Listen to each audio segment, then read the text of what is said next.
and to the republic for which it stands, one nation, under God, indivisible, with liberty and justice for all. Almighty and everlasting God, who presides over all things in heaven and earth, come and preside over these deliberations so that those that make the decisions may be guided by your wisdom. Thank you, and welcome to the January 23rd regular voting session of City Council. Can't hear you, Tony. I said welcome to the meeting. Oh, now we caused a problem. Now we caused a problem. Delay. Mr. Barrett? Here. Mr. Belushko? Here. Mr. Mirren? Here. Mrs. McClay? Here. Mr. Brooks? Here. Also in attendance is Mayor George Brown, Controller Tony Thomas, Administrator Charles McCormick, City Attorney Tim Henry, Assistant City Clerk Tracy Smith, and Administrative Assistant Lisa Sanfilippo. Good evening. Welcome to tonight's regular session of council. Please turn off all cell phones. Following are examples of some important council rules. They are not intended to be a complete list. Please adhere as closely as possible to the 5-minute speaker presentation time limit. No persons are allowed to address the council from beyond the rail except the speaker at the dais who has the floor. Chairperson shall preserve order and decorum and prevent attacks on personalities. The chairperson shall determine all points of order. No persons except city officers or their representatives shall be permitted within the rail during any meeting without the express permission of council. Council kindly asks that the public please vacate the building within 10 minutes after the meeting adjourns. And finally, when members of the administration are speaking, please stand up and use the microphone.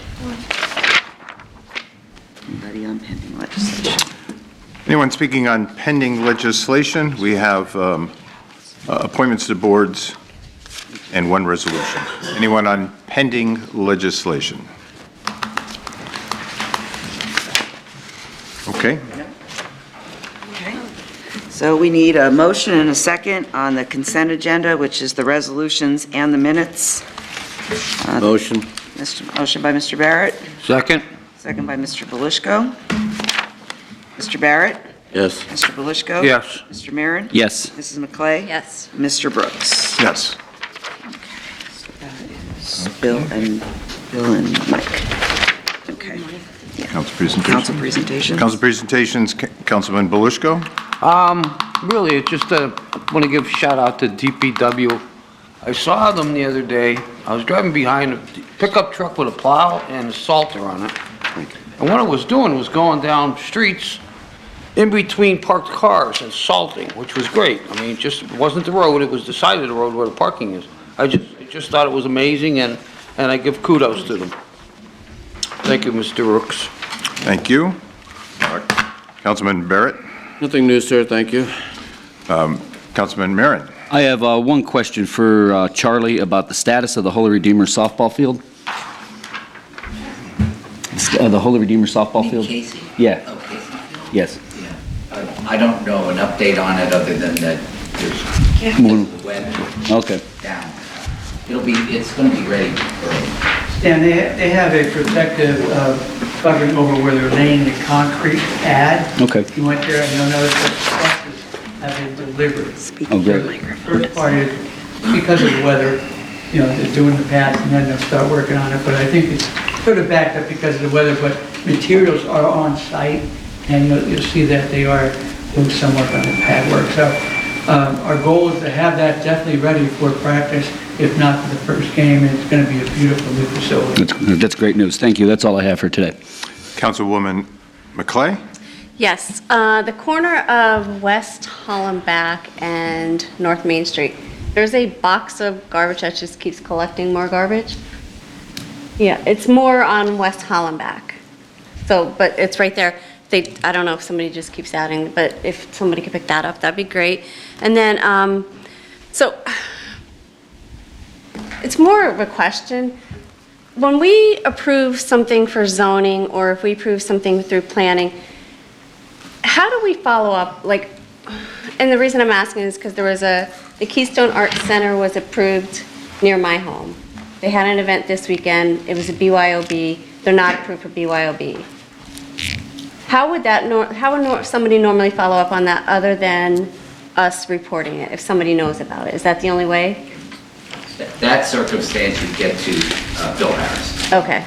Because it would be a violation. But yeah, a lot of our If there are violations, a lot of our violations we learn from people finding out, Right, especially so, those type of things. so anybody who has an issue like that, Bill Harris, they should email Bill If Harris. it's a zoning issue, if they're doing something that they weren't supposed to be doing on a zoning approval, it's Bill Harris. Perfect. Because I don't think a lot of people realize that, where they go with that, so that is perfect. I'm good. Just I can have Lisa take care, oh, no.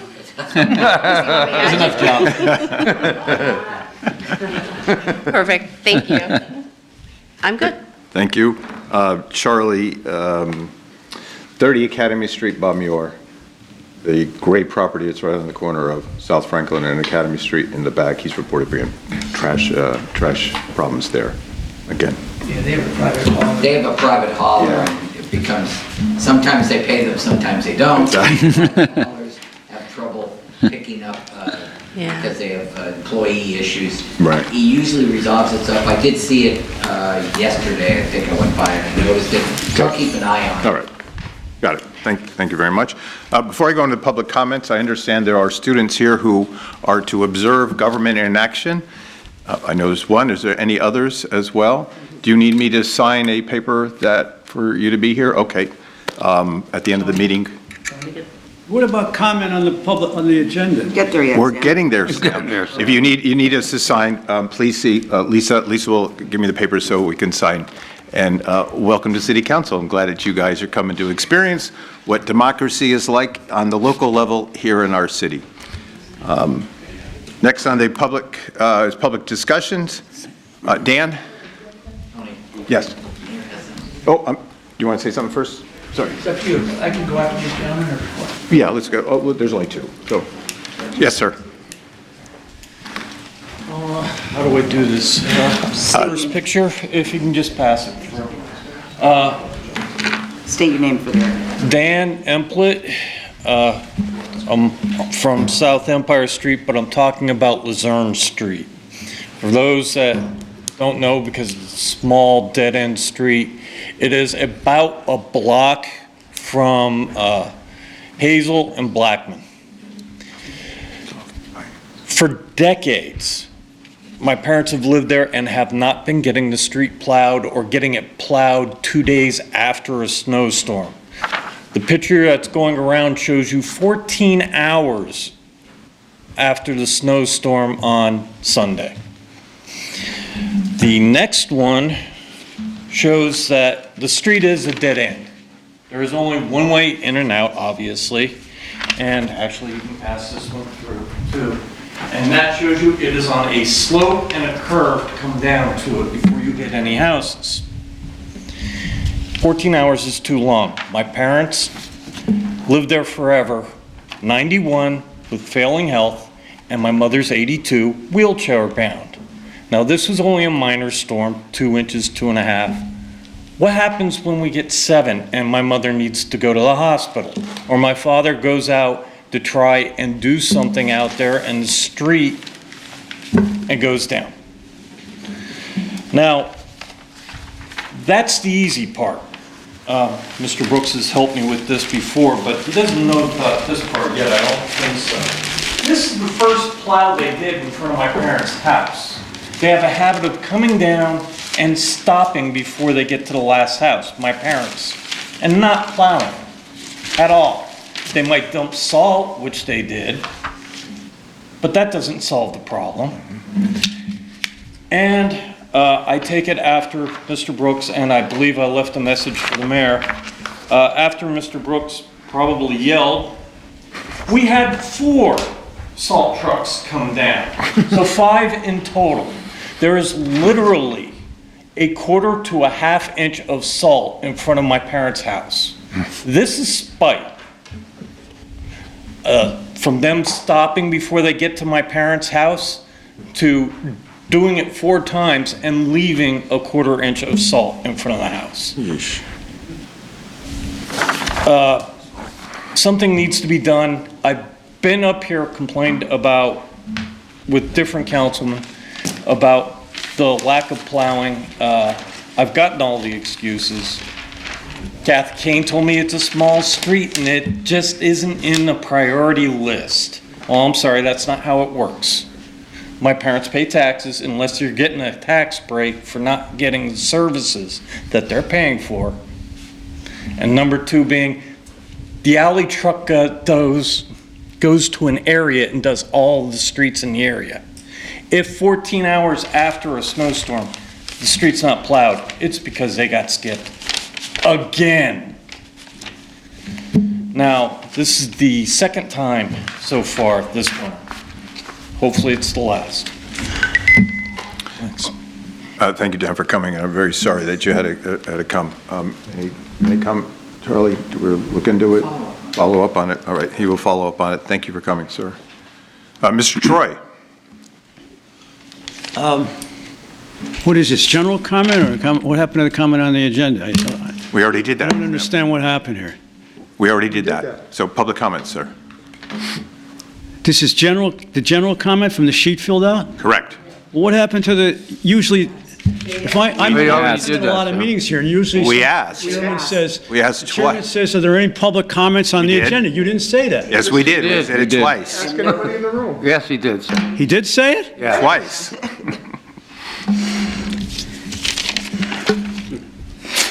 So I guess I missed it. You're happy. Well, as long as I missed it, I'll incorporate it into my comments here. I've already lost 30 seconds. Were there any standards applied to these reappointments, especially to the zoning board person? Let me just say that I don't know how you people feel or the mayor feels. I think what happened with the situation, discovering that I forget his name now, the guy on the zoning board who lives somewhere else outside the city, that to me is an embarrassment. Now, I still didn't digest the whole explanation from Tim about whether or not the city is vulnerable to any litigation here from past decisions on the zoning board. I mean, you seem to be someone in the dark or leaning towards the fact that nothing can happen to the city because of the fact that this person shouldn't have been on and this probably, to the best of my knowledge, he was ineligible to sit on that zoning board for quite a while. Wasn't it several months?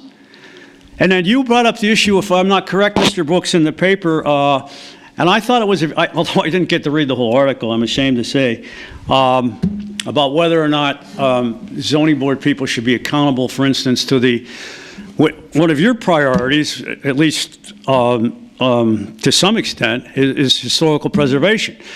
And you seem to be concerned that the present board, and I wonder how this person whom you reappointed, I guess Hayden White feels about, in general, this city has totally oblivious, as far as I'm concerned, compared to even places like Kingston and Berwick, Scranton, who have a much higher priority for historical preservation. And the zoning board has a lot to do with that. So I wondered if any criteria were being used here to reappoint this person to the zoning board, and if he knew about, I mean, where does the buck stop? Did you know about Mayor Brown? Did you know about that gentleman who was ineligible, who actually lived outside the city and made all those, there were several decisions that were made while he was not technically eligible. I think that would be an embarrassment if you knew about it, or Mr. Harris knew about it, the council knew about it, anybody on council knew about it. Moving on to some other subjects here, I still can't believe I missed that comment, but the cold blue, the weather has been extremely cold. I drove past here, used to be the Tony C. Thomas building, what's it called again, the Keystone Mission, and still saw a lot of homeless people in the usual spot there in the corner. I haven't heard, was code blue issued? Did you get these people off the streets in this horribly cold weather? And even tonight it's not going to be so amicable. Or was that problem just ignored? Those people left to freeze. I want to address some other issues. The historical preservation. I think it's incumbent upon you, Mayor, to finally appoint, there is a committee created, right, Mr. Brooks? Historical Preservation Committee does exist? I don't get an answer. Okay, so I'll take that as a yes. Historical Preservation Committee does exist, but there have not been any appointments to it. Couldn't you and your colleagues take up some sort of resolution to urge the mayor to appoint people to it so some progress could be made there? I mean, when you look around to the latest issue that I had was when Myers High School, nobody lifted a finger here to protest that and say, what can we do? Well, you could have at least spoken out against it because it was on the Register of Historical Places. And it's now, as far as I know, I don't know what the state of evolution is whether they're making any progress and they're making those loft apartments and some sort of recreational facility out of that. I think is a sin. I wonder what happened also to the controller's report. I know that. I still don't know what's necessary for that to happen, but I think the city in general and the people in general we need to bring those issues, the issue of finances, made more transparent, because right now they're not. But thank you for your time. I guess that's it, right? Do I get an extra minute for missing the? No. Code Blue was in effect, right? Yeah. Tim, you got to answer that part. Well, I mean, I gave a detailed explanation about how it may not have been improper for that gentleman to serve on the zoning board, so I'm not going to go into that again. But I will tell you, Sam, to alleviate your concerns, I have extreme confidence that no decision made by the zoning board while that gentleman was still on it. No decision by the zoning board? Validated or cause litigation. Will be no decision by the zoning board are going to be open to litigation or any, I can't, as far as you know. Right, I can't see, from what I've seen, I cannot see that happening. But you're not 100% sure? Oh, I'm pretty sure. Okay. Pretty sure? Yeah. Mr. Mayor? Oh, yeah, on that. Yeah, I'm going to address the issue of Code Blue, Sam. This was in the paper several times. I know you always read a paper. Since we allocated extra monies to the Keystone Mission, they now keep the shelter open 7 days a week, okay? 365 days a year, that's open at night. And since they open it up every night, we no longer need a Code Blue because they're always open at night, 7 days a week. And also, in addition to that, we just opened up the new men's shelter above St. Vincent de Paul Kitchen. So we talked about this several times, but I'll reiterate the fact that when Keystone Mission opened up 7 nights a week, 365 days a year, there's not a need to declare a Code Blue any longer because there's housing for those people every night. I know we just discussed at least 4 or 5 times already, but I'll give you that answer once again, Sam. Very good. Any comments from yeah, anything I would say? Nope, good. Okay, we're good. Right, motion to adjourn? No other issues? It's